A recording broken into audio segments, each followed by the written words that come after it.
this is different. And is it bigger? Is it bigger than just people being upset about the M dash or whatever the next thing is after the M dash? Because it'll inevitably be something else. So that's sort of where my brain is on this. I always like to give sort of a brain dump of like why I think this is sort of a big deal, and what we need to discuss. But what do you guys think? Is it a concern of yours? Is it something that we should be paying more attention to? Or is this just like the next tool, like the typewriter, except that it's more ubiquitous, is being used more now? I'll jump in and say I'm first of all, I'm bringing my Dartmouth English major perspective onto this one, and so I'm declaring authority of some sort here.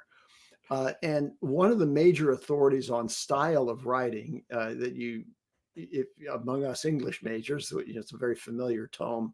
Uh, Elements of Style by Strunk White, required reading, and that follows a very simple directive that Strunk put forward, which is omit needless words, vigorous writing is concise, a sentence should contain no unnecessary words, a paragraph no unnecessary sentences, for the same reason that a drawing should have no unnecessary lines and a machine no unnecessary parts.